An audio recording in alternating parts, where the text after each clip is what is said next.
की माता पार्वतीनं असली कडक तपश्चर्या केली होती. ती तपश्चर्या केल्याच्या नंतर आता मात्र विष्णुदेव आलेले आहेत, ब्रह्मदेव आलेले आहेत.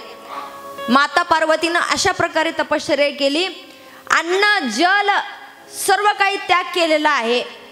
त्याचबरोबर श्वासही घेणं बंद केलेला आहे. ज्या वेळेस श्वास घेणं बंद पडला त्यावेळेस पूर्ण धरती डगमगायला लागली, भूकंप व्हायला लागले आणि पर्वताच्या पर्वत उसळायला लागलेले आहेत, पडायला लागलेले आहेत.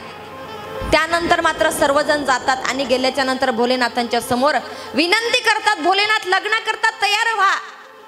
परंतु भोलेनाथ नेत्र उघडायला तयार नाही.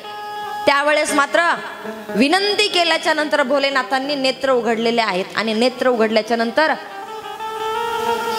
भोलेनाथ म्हणतायत मी लग्न करायला तयार आहे, पण माता पार्वतींची परीक्षा घ्यावी लागेल. इथपर्यंत आपण काल पाहिलं, सगळ्यांनी पाहिलं, ह्यापेक्षा विस्तारामध्ये काल पाहिलेलं आहे. तर आज मात्र माता पार्वतींची परीक्षा आहे. मग भोलेनाथांनी सांगितलेलं आहे परीक्षा घ्यायची. कोण घेणार परीक्षा? तर ऋषी मुनी ध्यानी जपी तपी जे असतात त्यांना बोलवलेलं आहे. आणि बोलवल्याच्या नंतर आता मात्र ऋषींना सांगितलेलं आहे, जा उंच शिखरावरती पार्वती बसलेली आहे, त्यांची परीक्षा घ्या. ऋषींनी बोलावं, भोलेनाथ देवो के देव महादेव आहात. मग आणि ती जगत जननी मा आहे, मायची कोणी परीक्षा घेतं का हो? नाही घेत, शक्य नाही. आणि मुळात सांगायचं म्हणजे ऋषींनी फार सुंदर वाक्य म्हटलेलं आहे, जगत जननी मा आहे, मग माईची कोणी परीक्षा घेतं का? आताच्या युगात पाहायला गेलं तर माईची परीक्षा घेतल्या जाते, आईची परीक्षा घेतल्या जाते. मुलांना आईची परीक्षा घ्यावी, मुलींना आईची परीक्षा घ्यावी. कसल्या प्रकारे परीक्षा घेतल्या जाते ऐका. थोडासा दृष्टांत तुमच्या समोर मी मांडेन. गरीब परिस्थिती आहे आणि त्या गरीब परिस्थितीमध्ये माय आणि लेक दोघच जण घरामध्ये राहत आहेत, दोघच जण घरामध्ये राहत आहेत. आणि हालाकीची परिस्थिती असल्या कारणानं त्या ठिकाणी काय झालेलं आहे, आईनं काबाड कष्ट करावं, मुलाला लहानाचं मोठं करावं. आणि मुलगा लहानाचा मोठा सुद्धा झालेला आहे, बाप नाहीये त्या लेकराला. आईने स्वकष्टानं त्या मुलाला लहानाचं मोठं केलेलं आहे, शिक्षणही दिलेलं आहे. आणि मुलगा विदेशामध्ये शिक्षणाकरता गेलेला आहे, मोठा साहेब झाला. आता मात्र लाल दिव्याच्या गाडीमध्ये सुद्धा बसतोय. आईच्या अंतकरणामध्ये आनंद आहे, माझा पोटचा गोळा एवढा मोठा झालाय सांगता येत नाही. आणि आईचं प्रेमच ते असतं. आईला वाटतं मला जो आनंद आहे ह्यामध्ये आनंद नाहीये, मला जे सुख आहे त्यामध्ये आनंद नाहीये, माझ्या मुलांचं जे सुख आहे, माझ्या मुलांना जो आनंद भेटेल तो माझा आनंद आहे. जगाच्या पाठीवर अशी एकही आई जन्माला आलेली नाहीये ती आई म्हणेल की माझा मुलगा दुःखी असल्याच्या नंतर मला आनंद भेटेल, नाही जन्माला आली.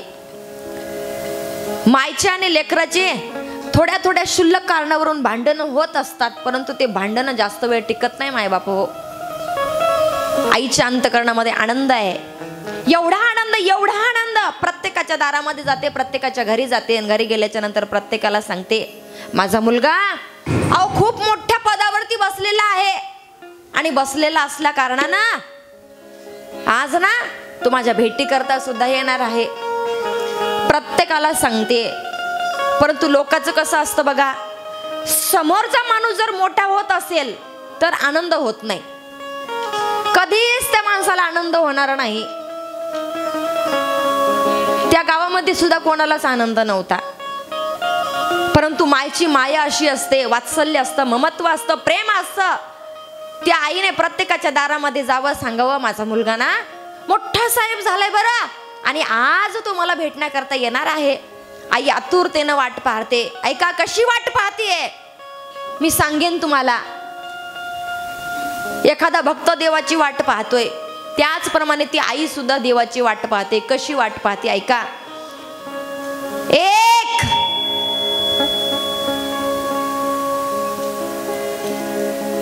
2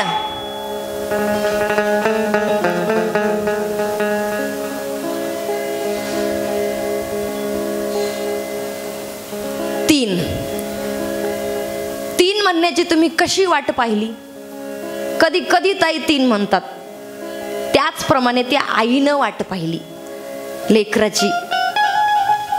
माझं बाळ घरामध्ये येणार आहे, मला भेटी करता येणार आहे. आणि वर्षानुवर्ष गेल्यापासून, तेव्हापासून माझा मुलगा मला भेटलेला नाहीये. कसा दिसत असेल, कसा राहत असेल, काय बोलत असेल, माझ्याशी मला बोलता येते की नाही माझा मुलगा आल्याच्या नंतर? काय आनंद येते आईच्या अंतःकरणामध्ये, खूप आनंद. आणि त्यावेळेस मात्र ऐका, मुलगा घरामध्ये येणार आहे ना, आईनं घर स्वच्छ केले, अंगण स्वच्छ केले, अंगणामध्ये रांगोळी काढलेली, दीपक ठेवलेला आहे. गरीब परिस्थिती आहे, जसं कसं जमेल तसं तसं त्या आईने केलेलं आहे. आणि आता मात्र सायंकाळची वेळ झालेली आहे. आतुरतेनं वाट पाहते, माझं बाळ कधी येतं, माझं बाळ कधी येतं. कधी कधी आल्याच्या नंतर त्याला मिठी घालावी, माझ्या अंतःकरणाशी त्याला बसवावं, भेटावं त्याच्याशी, अशी वाट पाहते. सायंकाळची वेळ झाली. मायबापो, मोठा साहेब असल्या कारणानं बाळाला थोडीशी उशीर झाला. 8 वाजले रात्रीचे. आणि रात्रीचे 8 वाजल्याच्या नंतर मुलगा घरामध्ये आलेला आहे, दारामध्ये उभा आहे. ऐका, एवढा मोठा साहेब झालाय. समोर 2 बॉडीगार्ड आहेत, मागे 2 बॉडीगार्ड आहेत. मधात लाल दिव्याच्या गाडीतून उतरणारा तो मुलगा त्या आईने पाहिला. आणि ती आई, वयस्कर असणारी आई, काठी टेकत टेकत टेकत टेकत बाळाकडे जाते आणि बाळाच्या गळ्याच्या मिठीला आनंदाने मिठी घालतीये. काय तो आनंद असेल, काय तो क्षण असेल, पाहत राहावा. ऐका, खूप सुंदर प्रसंग आहे, तुमच्या लक्षात येईल. माय काय असते सांगते मी तुम्हाला. आई धावत गेली आणि धावत गेल्याच्या नंतर आता मात्र मुलाला मिठी मारलेली आहे. आणि मुलाला मिठी मारल्याच्या नंतर मुलाने आईच्या हाताला धरावं. हाताला धरल्याच्या नंतर आईला घरामध्ये घेऊन आलेला आहे. काय आईचं घर असणार आहे ते, गरीब परिस्थिती आहे, मातीचं घर बांधलेलं आहे. ऐका, दिवसा घरातून चांदण्या दिसत आहेत असं घर आहे ते. सूर्याचा प्रकाश जर आला, पाऊस जर पडला तर घरामध्ये पाणी साचत होतं असं घर आहे. तो मुलगा घरामध्ये गेलाय आणि घरामध्ये गेल्याच्या नंतर आई एका बाजूला बाजेवरती बसलेली आहे. आईनं काहीतरी गोडधोड मुलाला केलेलं आहे. सुंदर जेवायलाही समोर आणले आणि आणल्याच्या नंतर आता मात्र मुलाने जेवायला सुरुवातही केलेली आहे. ऐका, मुलाच्या सुद्धा अंतःकरणामध्ये फार प्रेम आहे, खूप प्रेम आहे. मुलाने सुद्धा आईला छानपैकी स्वतःच्या हाताने जेव घातलेला. आई, आज मी या ठिकाणी लाल दिव्याच्या गाडीमध्ये बसून येतोय ना, हे फक्त आणि फक्त तुझ्यामुळे. आई, तुझे माझ्यावरती फार उपकार आहेत, फार उपकार आहेत आई. आई, मी बघितलंय ग, माझा बाप लहान होता ना, मी लहान होतो तेव्हाच माझा बाप मरून गेलाय, मला सोडून गेलाय, तुलाही सोडून गेलाय. मी म्हटलं होतं आई, मी नाही शिक्षण घेत, मी तुझ्यासोबत काम करतो, आपण दोघंही करू काम आणि जेऊ, राहू दोघे सोबत. परंतु आई, मला आजही तो शब्द आठवतात, ते वाक्य आठवतात. आजही या ठिकाणी तू मला म्हटलं होतं, बाळा, तुझ्या बापाचं स्वप्न आहे रे, तू फार मोठा साहेब व्हावा. तर माझ्या बापाचं स्वप्न आज तू पूर्ण केलंय. आई, तुझे माझ्यावर खूप उपकार आहेत आई. मी बघितलंय आई तुला. आई, तू दिवसभर उपाशी राहत होती, रात्रभर उपाशी राहत होती, परंतु मला घास देत होती आई तू. मी तुला बघितलंय आई.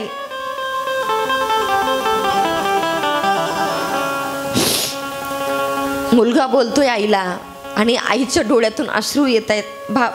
मुलाच्या डोळ्यामधून सुद्धा अश्रू येत आहेत. रडत रडत एकमेकांशी बोलतायत, एकमेकांचे अश्रू पुसतायत. परंतु ऐका, त्यावेळेस मात्र मुलाने बोलायला सुरुवात केली. आई, तुझे माझ्यावर खूप उपकार आहेत ग, खूप उपकार आहेत. आई, मला तुझे उपकार फेडायचेत आई. मायचे उपकार कोणी फेडल का हो? कोणीच फेडू शकत नाही, कोणीच फेडू शकत नाही.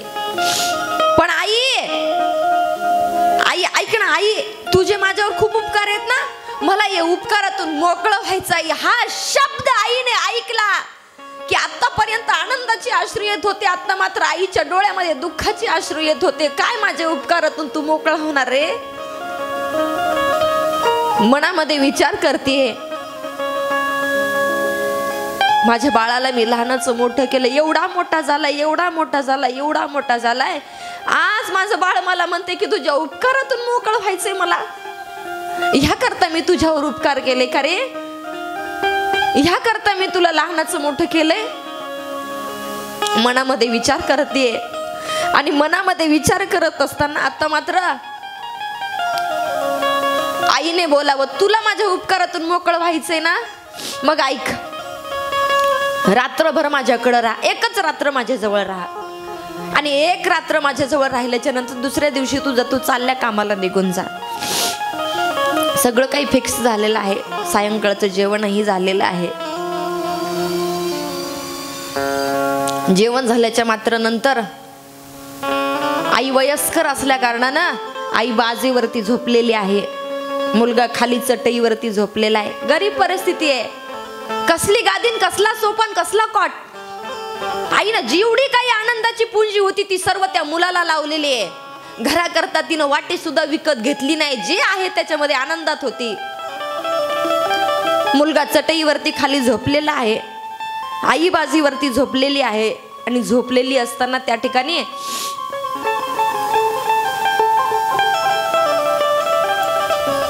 दोघांची चर्चा चालू आहे. लहानपणच्या ज्या गोष्टी असतात ना, मुलाने आईला सांगाव्यात आणि आईनंही मुलाला सांगाव्यात, बाळा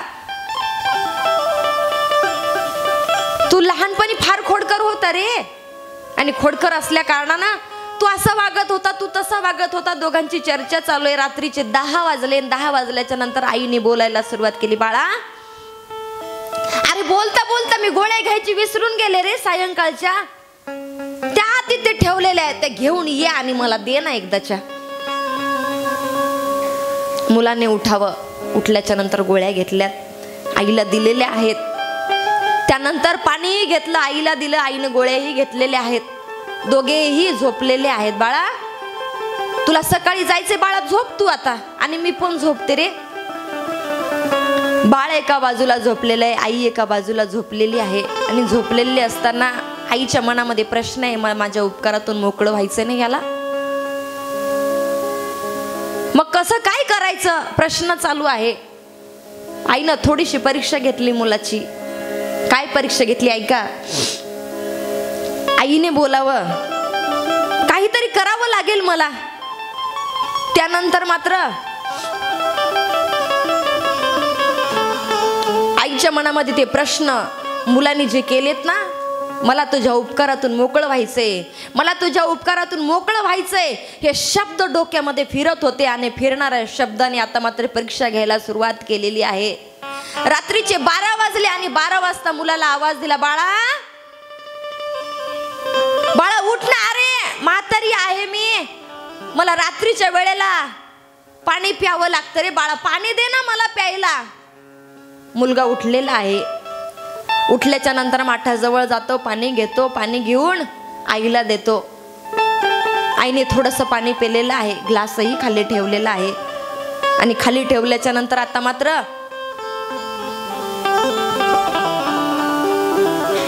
मुलगाही परत झोपी गेलाय, आई ही परत झोपी गेलेली आहे. त्यानंतर रात्रीच्या 2 वाजता परत आईने आवाज द्यावा, बाळा मला तहान लागले रे, आणखी मला पाणी देशील का. आई काय ग तुझं चाललंय. देणार रे बाळा, वय झालं रे माझं, दे ना मला पाणी. परत जावं, परत ग्लासभर पाणी घेतलेलं आहे. आणि ग्लासभर पाणी घेऊन त्या बाळाने आईला दिलेलं आहे. आईनं ते पाणी पिलं, बाजूला ठेवलेलं आहे. आता मात्र रात्रीचे 4 वाजले. 4 वाजता परत आवाज दिला, बाळा ए बाळा ऐक ना, झोपलास का रे तू, बाळा उठ ना बाळा, मला पाणी दे ना रे. आता मात्र मुलाला राग आला. आणि मुलाला राग आल्याच्या नंतर मुलांनी बोलायला सुरुवात केली, काय ग आई किती वेळचं बघतो मी, रात्रभरापासून मला परेशान करतेस, तासाला 2-2 तासाला मला पाणी मागतेस, आणि पाणी तरी किती पिते ग आई, एकच घोट पाणी पिते आणि बाकीचं सर्व खाली ठेवते तू, तुला अशी कशी तहान लागते तासाला. आई शांत बसलेली आहे. अगं आई फक्त पाणीच नाही, मधातून खोकतेस, घोरतेस, किती वाईट आहे बरं आई ते. आई मला दिवसभर काम करावं लागतं ग, प्रत्येक माणसाच्या प्रश्नाचं उत्तर द्यावं लागतं मला, आणि रात्रभर जर तू जागरण केलं तर उद्या सकाळी मी कसं कामावर जाणार, कसं काम करणार. आई सांग ना आई, हे बघ आता एकदाच एवढं पाणी पिन आणि झोपी जावर. आई मुलाने ग्लास घेतलाय, आईच्या हातामध्ये दिलाय, आणि आईच्या हातामध्ये ग्लास दिल्याच्या नंतर आता मात्र आई म्हातारी असल्या कारणानं तो ग्लास हलायला लागला, आणि हलणाऱ्या ग्लासातलं पाणी त्या मुलाच्या अंथरुणावरती पडलेलं आहे. आणि त्यावेळेस मात्र आत्ता मुलाला तर फार क्रोध आला, आणि राग आल्याच्या नंतर आईला बोलायला सुरुवात केली. आई काय चाललंय तुझं, सर्व काही नाटकं करतेस ना, मुद्दाम करतेस तू आई, मुद्दाम.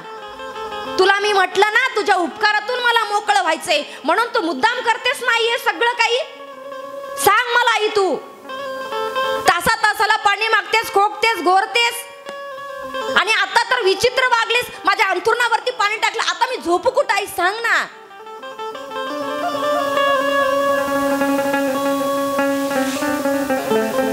मुलाने बोलायला सुरुवात केली. आई शांत बसलेली आहे, आणि आईने बोलायला सुरुवात केली. काय रे बाळा, तू छोटासा होतास तेव्हा अर्ध्या अर्ध्या तासाला अंथरुणामध्ये सू करत होता रे बाळा, आणि अंथरुणामध्ये सू केल्याच्या नंतर तुझं ओलं अंथरून मी माझ्या अंगाखाली घेत होते, आणि माझं कोरडं अंथरून तुझ्या अंगाखाली देत होते. का? कारण की माझ्या बाळानं चांगलं स्वच्छ जागेवरती झोपावं, आणि आज थोडंस ओलं झालं तर मला एवढा बोलतोस.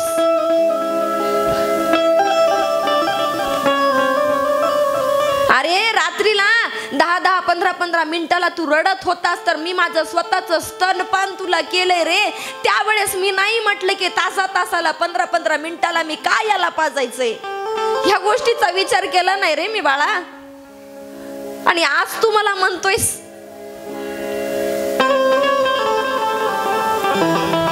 काय तो प्रसंग असेल, काय ती वेळ असेल, मुलगा एका बाजूला आहे, आई एका बाजूला आहे, दोघी एकमेकांशी बोलताय, आई बाळ भांडतय, आणि ऐका त्या क्षणाला मात्र त्या मुलाला एवढा राग आला, बोलता बोलता बोलता आईचे शब्द ऐकल्या बरोबर त्या ठिकाणी त्या मुलाने सरळ गाडीमध्ये बसावं, आणि गाडीमध्ये बसून मुलगा आपल्या जागेवरती कामा करता सुद्धा निघून गेलेला आहे. मग तुम्ही मला सांगा, आईच्या या उपकारातून कधी माणूस मोकळं होईल का?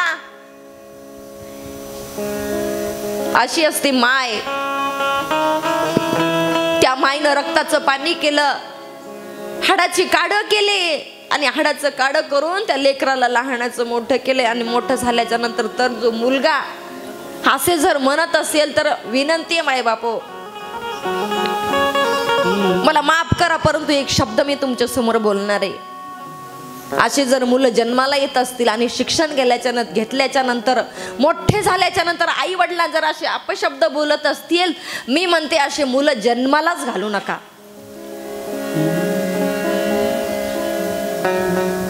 नको.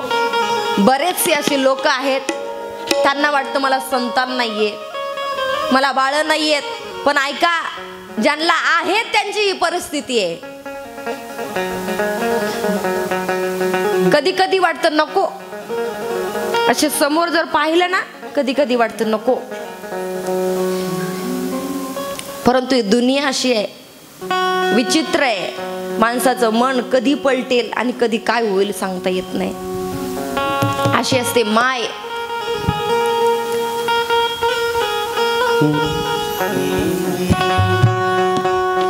तुझ्या या उपकाराची कधी जाणीव झाली नाही.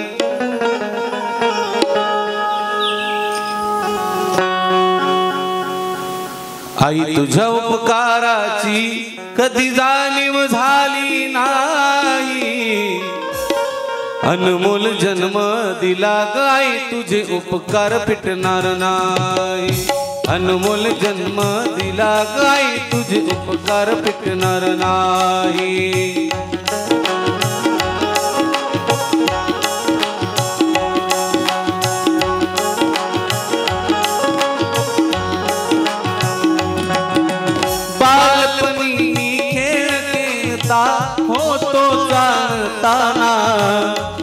अमृताहुनी गोड पाजलास पाना